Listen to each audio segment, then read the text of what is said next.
Quiero tocar dos temas en particular, uno de los cuales se puede considerar un problema de salud pública, sobre todo en países industrializados, en donde hay acceso a la salud pública, a la tecnología de la salud, que es el aumento sideral que ha ocurrido en el diagnóstico de cáncer papilar de tiroides, sobre todo en microcarcinomas papilíferos. Y la segunda parte se va a tratar del uso del yodo radioactivo como tratamiento adyuvante y como tratamiento específico para cánceres de tiroides metastáticos, y en particular algunos avances que están basados en la genómica de los tumores que nos están ayudando ahora a aumentar la efectividad de estos tratamientos. Muchos de estos siguen siendo experimentales, pero creo que le pueden dar un panorama general de la dirección que hay hoy en día de tratamientos oncológicos basados en información genética. Como muchos de ustedes saben, el cáncer de tiroides se origina en dos tipos de células. La célula folicular tiroidea, que es la que tiene la responsabilidad de la biosíntesis de las hormonas tiroideas, y hay una segunda célula, que es la célula C, que segrega calcitonina, que da lugar a otro tipo de tumores, los carcinomas medulares de tiroides. En mi charla de hoy no voy a tocar sobre el tema de carcinomas medulares, aunque ha habido avances terapéuticos muy importantes en los tratamientos de la enfermedad metastática del carcinoma medular, específicamente inhibidores multiquinasas que hoy en día están aprobados para pacientes con esta enfermedad en estadio avanzado. Vamos a ocuparnos en particular de los cánceres originados de esta célula folicular tiroidea. Y hay una clasificación de los tumores en base a su grado de diferenciación celular. Los más comunes son los carcinomas diferenciados, y entre estos el carcinoma papilífero de tiroides es el 80% de todos los tumores tiroideos. Cada vez con menos frecuencia vemos los carcinomas foliculares, que tienen características distintas desde el punto de vista de su historia natural, en que cuando son metastáticos tienden a metastasizar a distancia. Y finalmente hay un tipo de cáncer de tiroides o una serie de cánceres que son pobremente diferenciados, y en el extremo espectro de esta enfermedad, desde el punto de vista de severidad, son los carcinomas anaplásticos, que tienen una sobrevida media de aproximadamente 6 meses y por suerte son relativamente infrecuentes. Como les mencioné antes, la incidencia de cáncer de tiroides ha estado aumentando año a año, empezando en particular en la década de los 70. Y si vemos aquí en esta diapositiva lo que es la incidencia de cáncer de tiroides, en este ejemplo en el año 2012, como ven, en Estados Unidos hubo aproximadamente 57.000 casos, y está hoy en día entre los cánceres más frecuentes, como ven, bastante parecido a la incidencia de linfomas, leucemias y carcinomas de células renales. Esto lo muestra desde el punto de vista de los cambios con el tiempo. Como ven aquí, empieza aproximadamente en la década del 70 y hay una inflexión importante en la incidencia que empieza posteriormente a esto y alcanzando niveles muy altos, y esta incidencia continúa en aumento hoy día. Pero a pesar de esta frecuencia aumentada de cáncer de tiroides, la mortalidad esencialmente ha cambiado muy poco. Quizás haya un pequeño aumento de mortalidad, como ven ustedes aquí en esta curva, pero en general se ha mantenido proporcionalmente relativamente baja. La mayor parte de estos carcinomas son indolentes, que se mantienen localizados en la tiroides misma o en adenopatías regionales, y raramente incrementan la mortalidad. En base a este aumento muy significativo de incidencia, se trató de entender cuáles específicamente son los tipos de cánceres que están aumentando.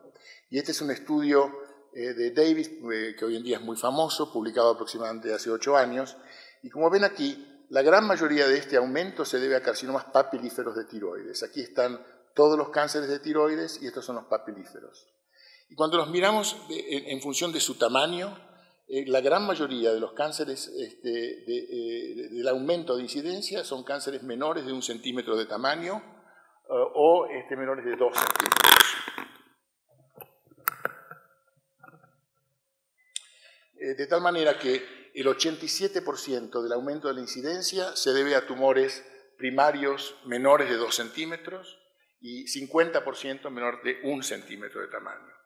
Les aclaro que en general estos tumores no son palpables. Es muy raro que un clínico pueda palpar una lesión muy pequeña, a menos que sea muy superficial. Entonces, ¿a qué se debe este aumento de incidencia? Lo primero que pensamos que tiene más significativo es el aumento de la detección.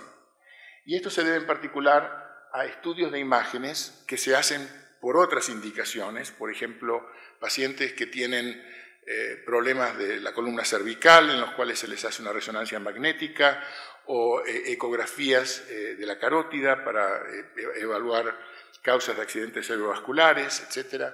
Y todos ellos incidentalmente pueden descubrir nódulos tiroideos. La otra causa importante fue la introducción de la biopsia por aspiración, y eso sucedió aproximadamente en la década de los 80, en el cual se demostró que se podía seleccionar aquellos pacientes que tenían que ir a cirugía en base a la citología del tumor. Y la biopsia de los nódulos se generalizó, la hacen endocrinólogos en sus propias oficinas, o se hacen en grupos de patología, y esto llevó a un aumento importante también en el diagnóstico de los tumores. Y finalmente, los patólogos también cambiaron la estrategia de evaluación de las piezas quirúrgicas, de tal manera que se hacen muchas más secciones de los tumores, y muchos pacientes que en el pasado hubieran ido a cirugía, por ejemplo, por un bocio benigno o por un bocio multinodular benigno, incidentalmente, cuando uno lo evalúa con mucho cuidado, puede encontrar una pequeña zona de carcinoma micropapilífero y en el registro de cáncer nacional eso se registra como cáncer. Así que todas estas razones llevan a un aumento de la incidencia del cáncer de tiroides. Ahora, aparentemente también hay un pequeño aumento real de casos. Y la evidencia para esto se debe en particular a cuando se ven distintas subpoblaciones, de acuerdo al género o a la edad. En ciertos grupos hay claramente un aumento de tumores que son clínicamente significativos, aquellos mayores de 2 centímetros de tamaño, que presentan con adenopatía, pero esto es una proporción comparable desde el punto de vista de lo que es el fenómeno en general relativamente pequeña de lo que estamos viendo. Entonces, ¿cuál es la historia natural de estos pequeños carcinomas micropapilíferos de tiroides? Cuando son operados, el pronóstico de 10 a 20 años indica que la mortalidad es esencialmente ínfimamente baja. La recurrencia locorregional en nódulos, en adenopatías regionales también entre el 2 y el 6%, y a distancia del 1 al 2%, aunque probablemente es mucho menos que eso. ¿Y cuáles son los factores de riesgo? Esencialmente son aquellos casos sumamente inusuales, casi les diría anecdóticos, en que un paciente con un pequeño carcinoma micropapilífero tiene metástasis a distancia, que se descubren como la primera la señal de que hay una enfermedad, y solo la biopsia de la metástasis indica que es de origen tiroideo, se hace la tiroidectomía y se ve un pequeño carcinoma micropapilífero. En cierta manera, estas anécdotas, que son sumamente inusuales, han tenido un impacto muy grande sobre lo que es la conducta terapéutica en general del manejo de esta enfermedad.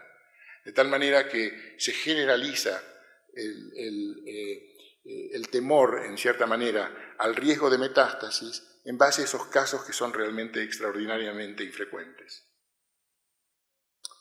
Entonces, en base a toda esta epidemiología que yo les estoy contando, en Japón, empezando hace unos 15 años, 2 grupos han hecho estudios de seguimiento de pacientes en los cuales había una biopsia, un tumor micropapilífero diagnosticado por biopsia por aspiración, en el cual se decidió no hacer cirugía, dejar el carcinoma in situ y observar con el tiempo la conducta del tumor. Y lo que vieron después de 10 años de observación es que solo en 16% de los casos el carcinoma aumenta en tamaño por 3 milímetros o más. 3 milímetros es el corte que se hace porque es el tamaño, digamos, es la distancia mínima que se puede medir entre 2 ecografías y que puede haber confiabilidad de que la diferencia en tamaño es significativa. 3% de aparición de metástasis linfáticas, ninguna muerte, y lo que es más importante es que en aquellos casos en que, en base a estos cambios de tamaño del primario o la aparición de un nódulo o 2 metastáticos, en ese momento se lleva al paciente a cirugía, entonces la terapia diferida fue igualmente efectiva. Es decir, no hace falta operar 100 casos para beneficiar quizás como mucho al 15 o al 20%. Es decir, que se puede esperar con el tiempo, se los puede seguir sin operar, y solo en aquellos casos en que hay cambio en el tamaño o presencia de metástasis linfáticas, en ese momento hacer la cirugía, porque los resultados de la cirugía son igualmente buenos. Entonces, ¿cuál es la conducta hoy día? Lo que estamos viendo en la comunidad, lo que se hace casi en todos lados, se hace un diagnóstico citopatológico de microcarcinoma papilífero. Eso conlleva una decisión automática de cirugía, ya sea lobectomía o tiroidectomía total. No solo eso, sino que en un relevamiento que se hizo en un estudio reciente por colegas míos en Memorial Sloan Kettering, lo que se notó es que no solo se está haciendo cirugía de estos pequeños cánceres incidentales, sino que aproximadamente un 40% de ellos además reciben yodo radioactivo después de esta cirugía para lo que es una enfermedad indolente. Claramente, esto desde el punto de vista de salud pública no tiene ningún sentido y muchos de nosotros estamos haciendo un esfuerzo para cambiar las actitudes con respecto a lo que son esencialmente incidentalomas, que no solo se ven hoy en día en cáncer de tiroides, se ven también en pequeños cánceres prostáticos, en gente de edad avanzada, en carcinomas distales in situ de mama, muchos de los cuales quizás también no van a avanzar. Por supuesto que en algunos de esos casos no tenemos tan clara la distinción entre cuáles son los tumores de bajo riesgo y aquellos de alto riesgo, pero lo que vamos a ver en el futuro es una manera más sofisticada de calibrar las estrategias terapéuticas para estos pequeños carcinomas incidentales que aparecen sobre todo en todas las edades, pero sobre todo en edades más avanzadas. Entonces, ¿cuál es nuestra propuesta? Cuando uno incidentalmente descubre un microcarcinoma papilífero intratiroideo, que en lugar de llevar a ese paciente a cirugía, proponer la alternativa de observación clínica, haciendo ecografía cada 6 a 12 meses, al principio cada 6 meses y después anualmente. Aquí decimos por 5 años, pero obviamente la idea sería extender estos plazos quizás por la vida del paciente, eventualmente haciendo estudios por imágenes más infrecuentemente. En Memorial ahora tenemos un estudio clínico en donde ya estamos observando 120 pacientes con carcinomas micropapilíferos con la intención de aumentar este número y con el objetivo específico de tratar de obtener marcadores genómicos que nos puedan decir cuáles son ese pequeño porcentaje de casos, ese 20% que tiene más riesgo de crecer o de dar metástasis, y por la otra parte poder definir mejor cuál es el 80% de los casos que son indolentes, que no van a crecer más y que esencialmente no van a alterar la vida del paciente. Si pensamos hoy en día en Estados Unidos y hacemos un pantallazo de cómo presenta el cáncer de tiroides en la vida del clínico, del endocrinólogo, del cirujano que ve este tipo de casos. Lo que vemos es que si pensamos en la incidencia, nuevamente aproximadamente 60.000 casos anuales, y los distribuimos en base a su conducta biológica, que la gran mayoría de ellos van a ser de bajo volumen y va a ser enfermedad intratiroidea, es decir, lo que hoy diríamos enfermedad T1 o T2. Hay un número intermedio de casos que presentan con adenopatía significativa, sobre todo de alto volumen, ya sea en el compartimiento central del cuello o en compartimientos laterales. Después, más raramente aún, son aquellos pacientes que presentan con metástasis a distancia, que es yodo captante. Y aún menor, aquellos que presentan con metástasis a distancia, que son yodo refractarias. Y finalmente, aquellos casos que claramente son preocupantes, que son aquellos que presentan con cánceres pobremente diferenciados, con carcinomas de Hürthl o con carcinomas anaplásticos. ¿Y por qué es importante esta distinción y por qué lo traté de definir de esta manera? Porque esto predice mortalidad muy bien. Aquellos pacientes que presentan con carcinoma intratiroideo de bajo volumen, es decir, 1 o 2 centímetros, la mortalidad es esencialmente casi nula. En aquellos que presentan con adenopatías muy significativas de alto volumen, aumenta algo.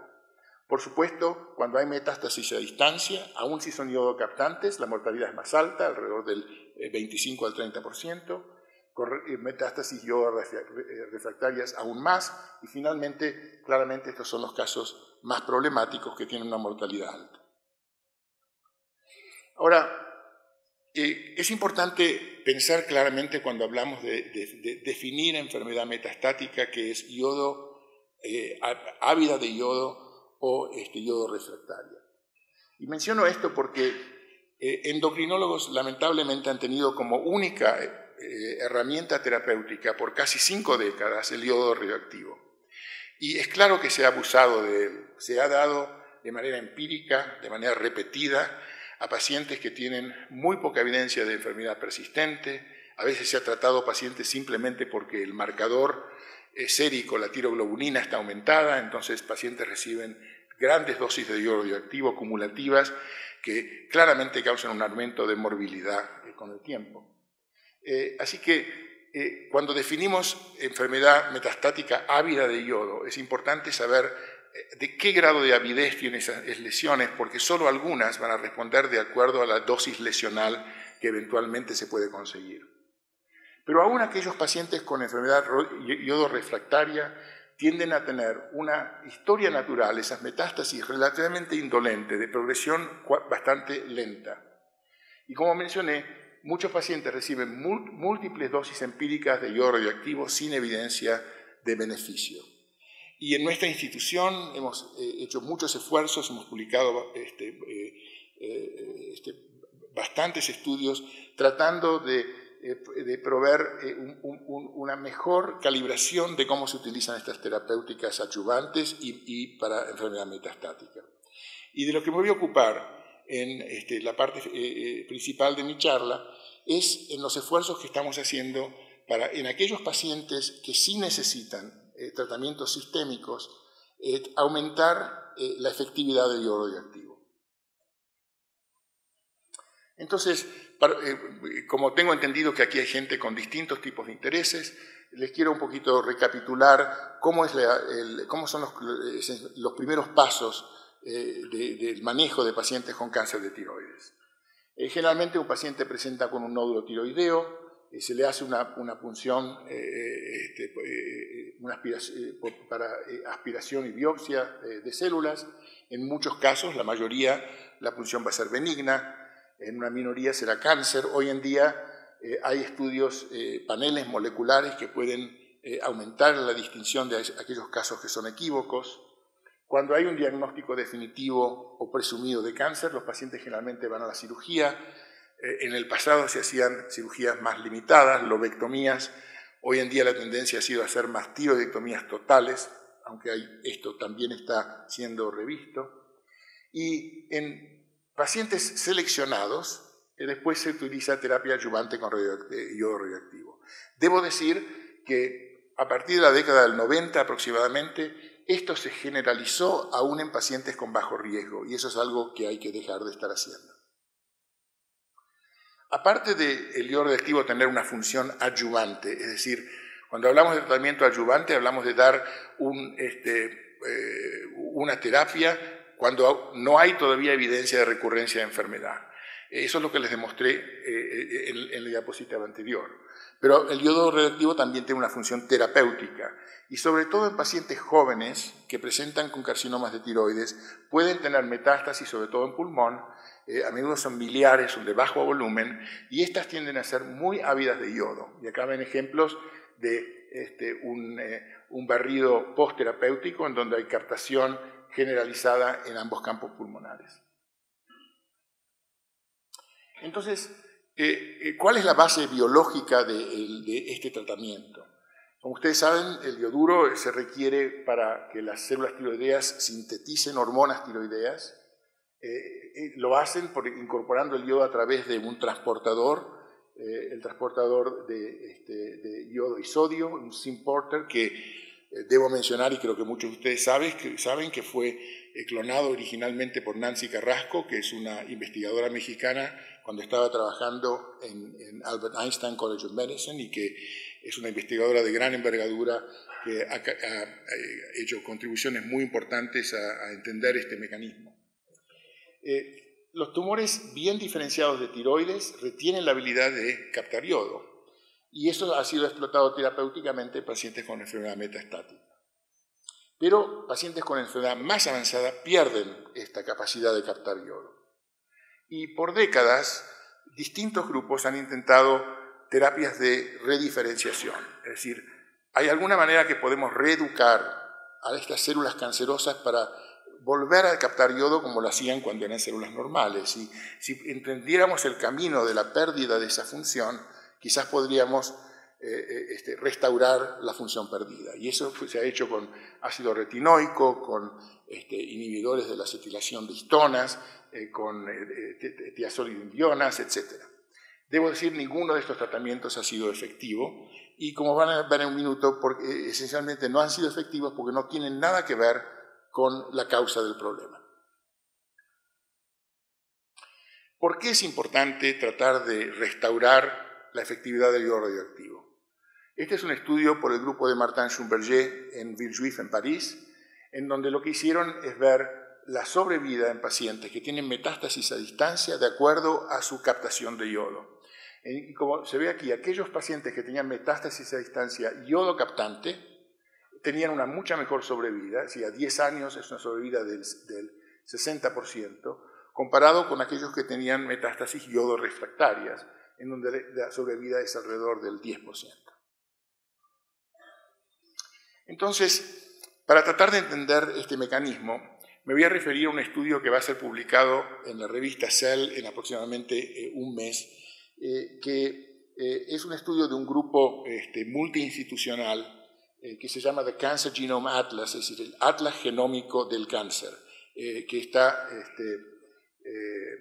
financiado por el Instituto Nacional de Cáncer de Estados Unidos. Y donde ha hecho esencialmente la caracterización genómica muy profunda y muy detallada de muchos distintos tipos de cánceres. Se ha hecho para cáncer de mama, para cáncer para melanomas, para cáncer de cerebro, para glioblastomas, etc. Y lo que les voy a describir es la información que tenemos, que va a ser publicada pronto, sobre el carcinoma papilífero de tiroides. Y yo pienso que este va a ser el estudio definitivo de la genética de esta enfermedad, porque se estudiaron en total 500 casos, muy bien anotados desde el punto de vista clínico y patológico. Y las tecnologías que se utilizan para evaluar estos tumores es la secuenciación del exoma, es decir, del DNA que codifica para todos los mensajeros que codifican proteínas. Además se secuenció el transcriptoma, es decir, todo el RNA mensajero de estos tumores. Se estudió la metilación para ver eventos epigenéticos. Se hizo proteómica, se secuenció los micro ARNs que están encargados de modular la estabilidad de RNA mensajero, y en algunos casos, para aproximadamente 50 casos, se hicieron secuenciaciones de los genomas completos. Bueno, lo primero a saber es que el cáncer papilífero de tiroides es una enfermedad genéticamente muy sencilla. Tiene muy baja frecuencia de mutaciones en general. Este es un estudio publicado en Nature el año pasado, en donde lo que se vio es la frecuencia de mutaciones en distintos tipos de cánceres. Y como ven aquí, los más sencillos, algunos sarcomas, y inmediatamente después está el carcinoma papilífero de tiroides, siendo los más complejos desde el punto de vista de frecuencia de mutaciones, melanomas, algo que sabíamos por el daño de la radiación ultravioleta sobre el ADN. Entonces, voy a contarles de una manera simplificada cuáles son los eventos genéticos más importantes. Algo que ya sabíamos por estudios hechos en varios laboratorios, inclusive el mío, es que la mutación más común es la mutación de este gen, que se llama BRAF, que vamos a hablar de él en gran detalle, y también hay mutaciones de los genes de RAS, de los cuales hay 3, y también mutaciones que son translocaciones de distintos tipos de receptores de membrana para factores de crecimiento. Se llaman receptor tyrosine kinases, receptores de tirisoinquinasa, entre los cuales el más común son las recombinaciones del gen del RET, pero hay otros también. Noten que cada una de estas líneas es el tumor de un paciente en particular. Estos son aproximadamente, en este caso, más de 400 casos. Y como ustedes ven, no hay ninguno de estos tumores que tenga una mutación al mismo tiempo en varios de estos genes. Si tienen una mutación, ya sea de RAF, ya sea voy a volver atrás, ya sea de RAS, ya sea de BRAF o de las recombinaciones genéticas, no tienen ninguna mutación en ningún otro. Es decir, que seleccionan una mutación y no adquieren ninguna otra porque no le daría al clon tumoral ninguna otra ventaja para el crecimiento. ¿Qué tienen en común estas distintas proteínas codificadas por estos genes efectivos? Bueno, como ustedes saben, los receptores de membrana para hormonas de crecimiento señalizan a nivel intracelular a través de varios caminos. Uno muy importante es el camino de la MAP quinasa y activa a través de una serie de fosforilaciones, reacciones de fosforilación, la activación de la transcripción y hay una especie de output final que es esencialmente cambio de expresión génica. Los genes del RAS hacen esencialmente lo mismo, como ustedes ven están en el mismo camino de señalización y tienen también un output final que es intermedio. ¿Por qué el output es más o menos intermedio o bajo? Porque una vez que se activa este camino, tiene una manera por feedback negativo de suprimir las proteínas que vienen secuencialmente por arriba de ellas, de tal manera que calibran la intensidad de la señal. Cuando hay una mutación de este gen, que es el más común en cáncer de tiroides, que es el gen de BRAF, señaliza de una manera mucho más activa por el camino de la MAP quinasa, porque esta mutación no responde a feedbacks negativos. ¿Por qué les menciono esto? ¿Por qué tiene impacto? Lo que están viendo aquí ahora es algo parecido a lo que hemos agregado la expresión de distintos genes que están involucrados en el metabolismo del yodo, inclusive la captación de yodo, la producción de tiroglobulina, la producción de tiroperoxidasa tiroidea, etc. En verde es cuando el tumor está expresando esos mensajeros a nivel bajo y en rojo es cuando están expresados a nivel alto. Entonces, como ustedes ven, hay una asociación. Estos son los genes involucrados en el metabolismo del yodo. Este es el transportador de yodo, tiroglobulina, tiroperoxidasa, etc. Y como ven aquí, cuando vemos los tumores que tienen mutación de BRAF, en general tienen expresión baja de los transportadores de yodo y de las otras moléculas. Mientras que aquellos que tienen mutaciones del RAS o mutaciones de los receptores de tirosinclinasa tienen bastante preservada la expresión, muy parecida a los tejidos normales que les muestro aquí. Es decir, la característica genética del tumor define qué nivel de expresión diferenciada va a tener ese tumor. Y esto se conecta muy bien con nuestra experiencia clínica, porque ya sabíamos que aquellos tumores que son BRAF positivos son más yodo refractarios. Para evaluar esto en más detalle, en mi laboratorio creamos un modelo animal en donde podemos activar este gen de BRAF en la tiroides del ratón para tratar de desarrollar nuevas estrategias terapéuticas. La ingeniería de esto no tiene demasiado interés. Lo importante para entender es que hemos modificado el genoma del ratón de tal manera que cuando administramos al ratón esta molécula, que es doxiciclina, activamos la expresión del gen de BRAF específicamente en la glándula tiroides. ¿Cuál es la consecuencia de esto? Aquí ven una tiroides normal del ratón. Una semana después de activar la expresión del gen de BRAF, desaparece enteramente, completamente la estructura folicular de la tiroides y está reemplazada por este sincicio de células tumorales que, vistas a mayor magnificación, son estos esferoides que consisten de células del cáncer que ya no expresan ningún tipo que no tienen un lumen folicular, no expresan la tiroglobulina, que es esta materia rosada que les muestro aquí. Como podemos no solo activar el gen de BRAF, sino cuando suspendemos la administración de doxiciclina, la expresión del BRAF desaparece, podemos revertir este fenotipo en el ratón, de tal manera que si suspendemos por 2 semanas el tratamiento con doxiciclina, se reforman nuevamente los folículos tiroideos y eventualmente 7 semanas después esta masa tumoral desaparece y restablecemos la estructura folicular. ¿Qué pasa entonces con la expresión de todos estos genes requeridos para captar yodo? Esto es 1 semana después de expresar el gen de BRAF. Como ustedes ven, tanto el transportador de yodo como la tiroglobulina como la peroxidasa tiroidea están profundamente suprimidos. Cuando extinguimos la expresión de BRAF, se restablece la expresión de estos genes. Así que esto, claro, lo estamos haciendo a través de un truco genético. Estamos activando y después inactivando el oncogen. ¿Qué pasa si en lugar de hacer esto, lo hacemos farmacológicamente? Y eso lo podemos hacer porque hay moléculas. En este caso, esta molécula que hoy en día, una molécula muy parecida, se llama Vemurafenib, que es una droga que se utiliza en melanoma, inhibe la activación del gen de BRAF. Esta otra inhibe la activación de esta proteína distal a BRAF que se llama MEK. Entonces lo que hicimos fue una captación de yodo en el ratón.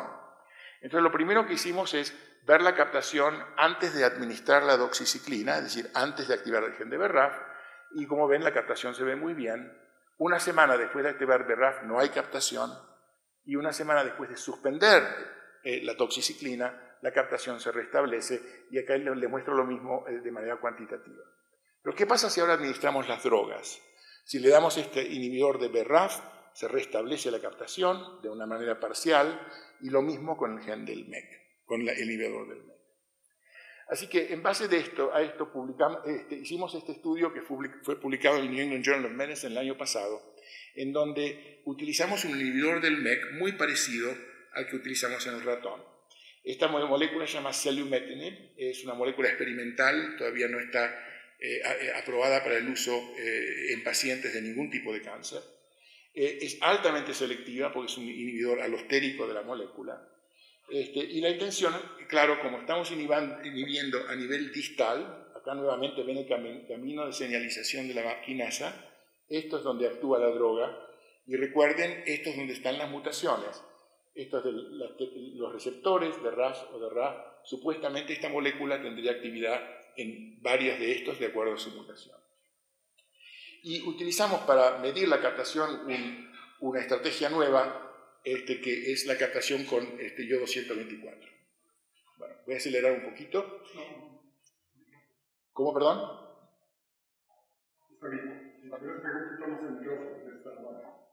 Al micrófono. Perfecto.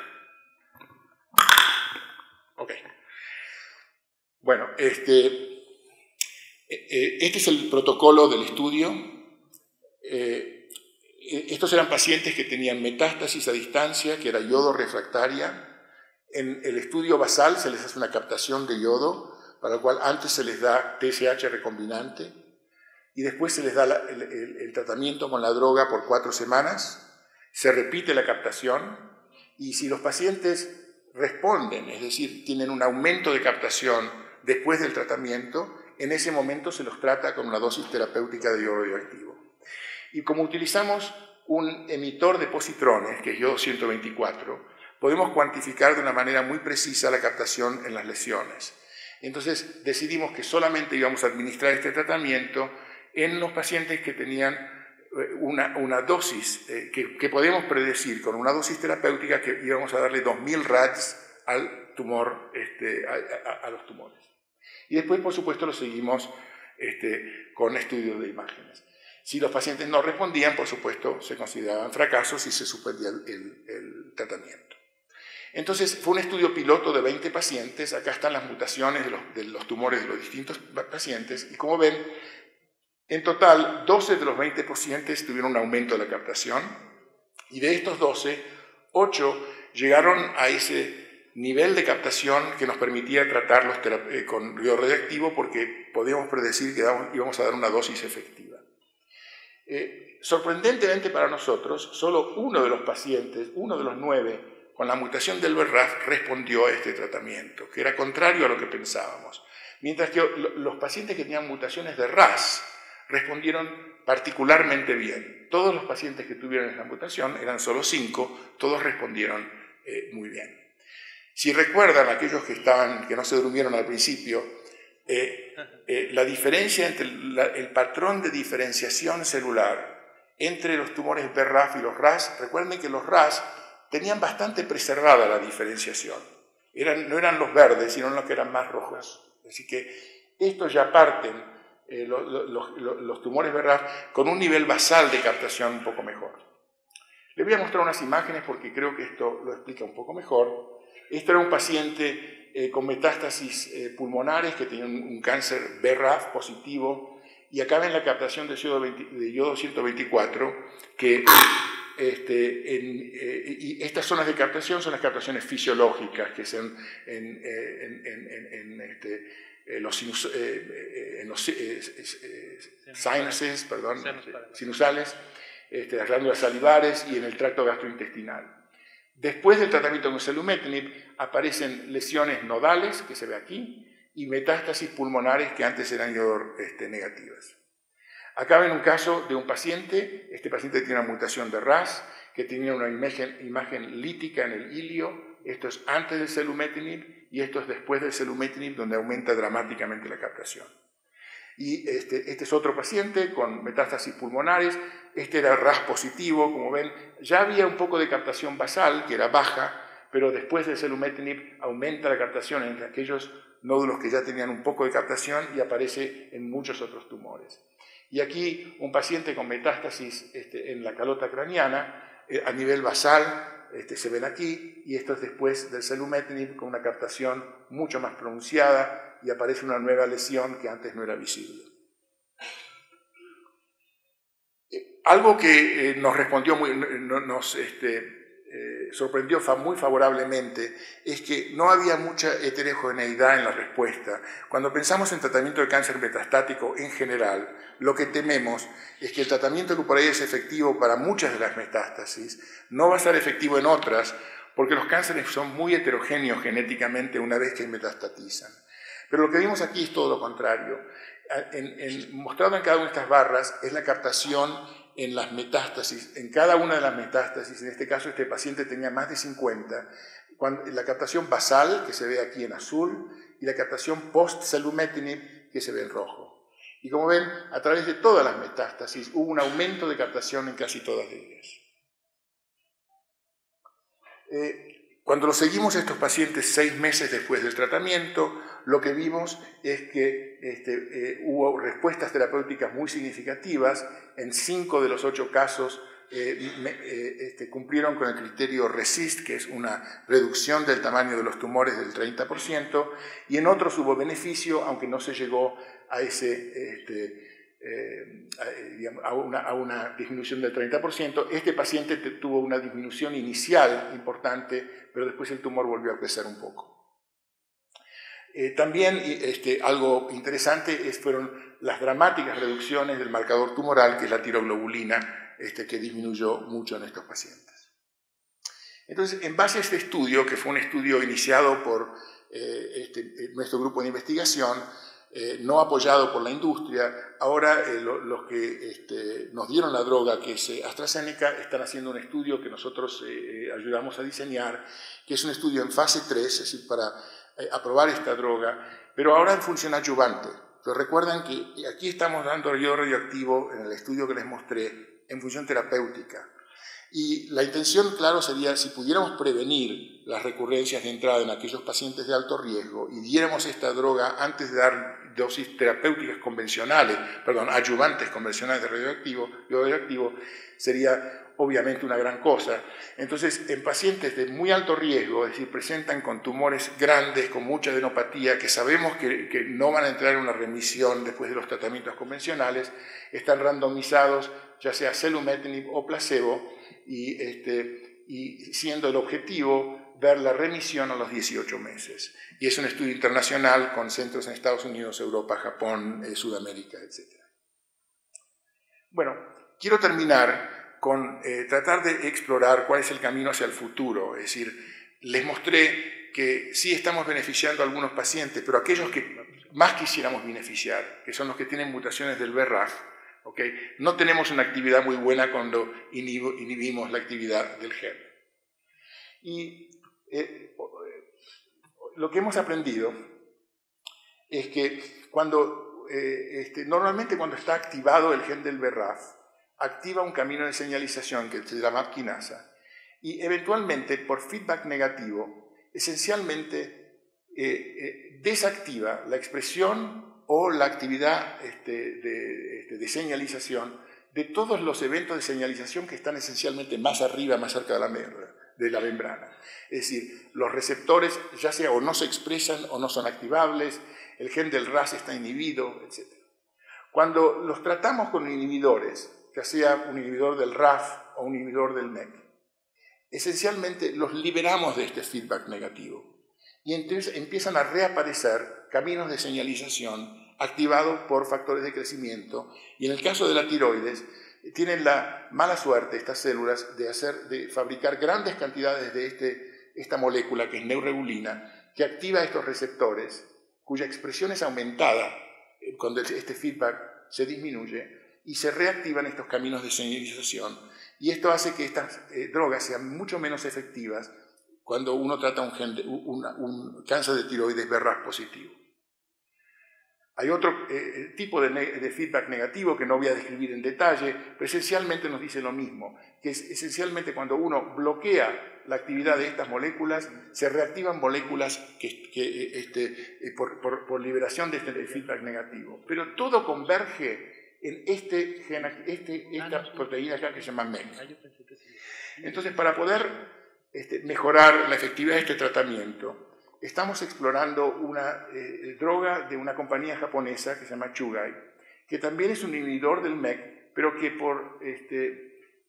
por su mecanismo de actuación inhibe también el gen del BRAF al mismo tiempo, y que tiene una inhibición mucho más profunda del camino de señalización. Y les voy a mostrar los resultados muy brevemente, nuevamente en un modelo murino. Este es un modelo de cáncer de tiroides generado por una mutación puntual de BRAF, expresado a niveles endógenos y que tiene una penetración de cáncer de papilífero muy alta. A las 5 semanas todos los ratones tienen cáncer papilífero. Entonces aquí ven la expresión de distintas proteínas en tumores de estos ratones, y como ven tienen muy activada el camino de señalización de marquinasa, y la expresión del transportador de yodo es muy baja. Esta es la droga selumetinib que usamos en el estudio clínico que yo les mostré antes.